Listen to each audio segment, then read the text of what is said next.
Bismillahirrahmanirrahim. Assalamualaikum warahmatullahi wabarakatuh. Selamat pagi semuanya.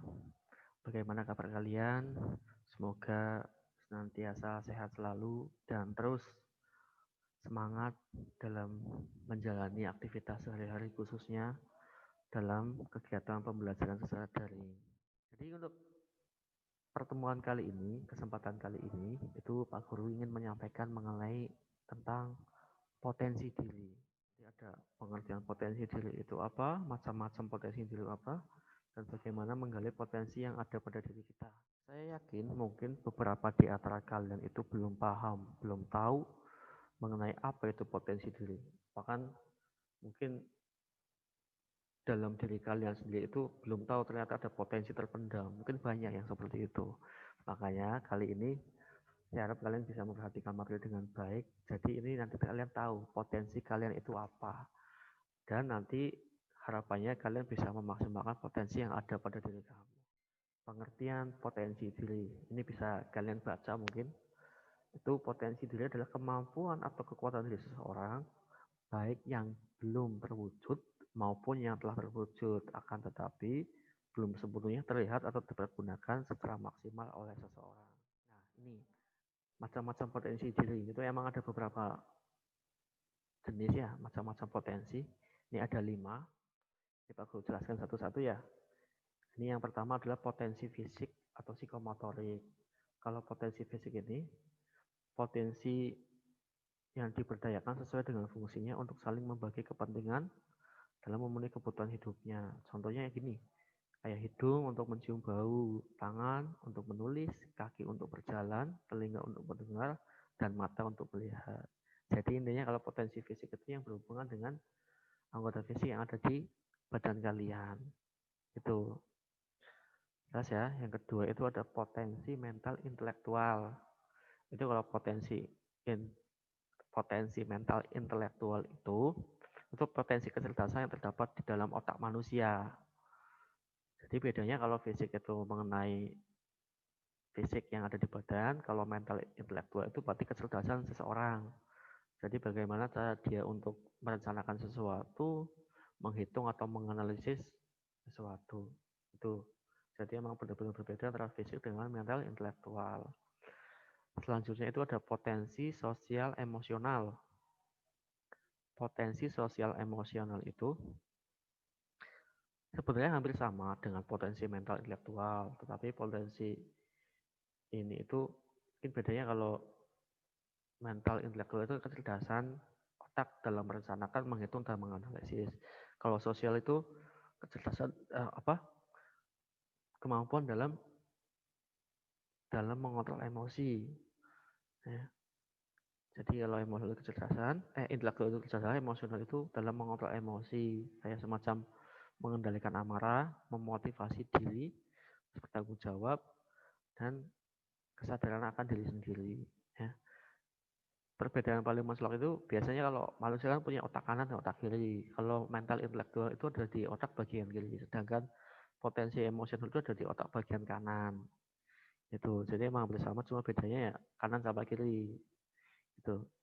Sedangkan yang keempat ini langsung macam-macam potensi. Yang keempat itu ada potensi mental spiritual.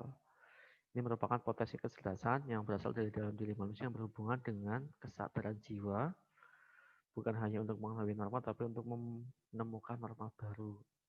Jadi mental spiritual itu kayak semacam kalian paham akan norma yang ada di dalam masyarakat. Norma tahu ya, jadi kayak semacam peraturan yang tidak tertulis, kayak kamu di masyarakat tidak boleh berani sama orang yang lebih tua. Kamu di masyarakat itu tidak boleh ngomong kotor atau ngomong jorok. Ya, peraturan-peraturan seperti itu yang disebut norma, tidak tertulis tapi memang ada di masyarakat. Yang kelima itu ada potensi daya juang. Ini dari namanya aja udah kelihatan ya, daya juang. Berarti berasal dari dalam diri manusia yang berhubungan dengan keuletan, ketangguhan, dan daya juang tinggi. Ya, jadi semangat terus orangnya. Itu macam-macam potensi diri, yaitu ada 5 itu. Cara mengenali potensi diri. Cara mengenali potensi diri itu ada 5. Yang pertama adalah kenali diri sendiri. Maksudnya gimana?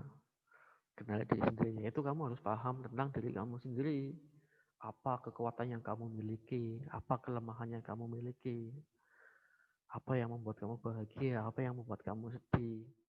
Terus yang kedua, tentukan tujuan hidup. Jadi kamu harus menentukan tujuan hidup, baik itu jangka pendek maupun jangka panjang, tapi ya yang secara realistis. Realistis maksudnya itu yang sesuai dengan kemampuan dan kompetensi yang kamu miliki. Ketiga itu ada kenali motivasi hidup.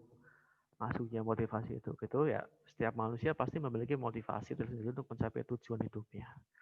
Coba kamu kenali motivasi hidup kamu itu seperti apa yang bisa melecut atau membakar semangat kamu untuk menghasilkan sebuah karya terbaik.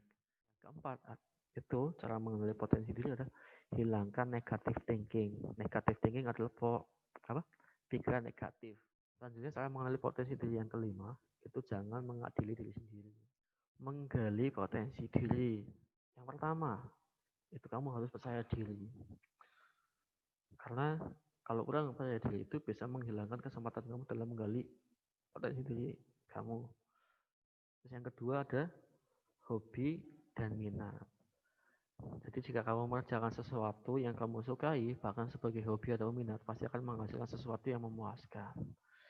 Jadi cobalah gali potensi yang sejalan dengan minat kamu. Yang ketiga ada pergaulan. Ini pergaulan memang sangat penting sekali. Jadi seandainya kamu aslinya punya potensi yang bagus, tapi kamu terjerumus ke dalam pergaulan bebas, pergaulan yang gak baik, ya potensi kamu gak akan bisa berkembang. Aku berharap apa yang Pak Guru sampaikan tadi bisa menjadi wawasan, bisa menjadi pengetahuan, dan kamu juga bisa menerapkan apa yang tadi Pak Guru sampaikan. Kamu sudah tahu apa itu potensi diri, macam-macamnya seperti apa, bagaimana cara menggalinya. Jadi Pak Guru harap nanti kamu setelah ini itu, setelah dapat pengetahuan atau wawasan tentang potensi diri, kamu juga bisa langsung melaksanakan atau mempraktekkan. Oh ini saya kalau untuk menggali potensi diri harus percaya diri. Nah, mulai sekarang harus bisa percaya diri. Saya itu harus bisa bergaul dengan orang-orang baik. Ya, laksanakan langsung kamu bergaul dengan orang-orang yang baik. Gitu ya. Jadi demikian materi dari saya. Terima kasih. Mohon maaf jika dalam penyampaiannya Pak Guru ada beberapa kata yang mungkin kurang pas, tidak enak di hati. Gitu ya. Assalamualaikum warahmatullahi wabarakatuh.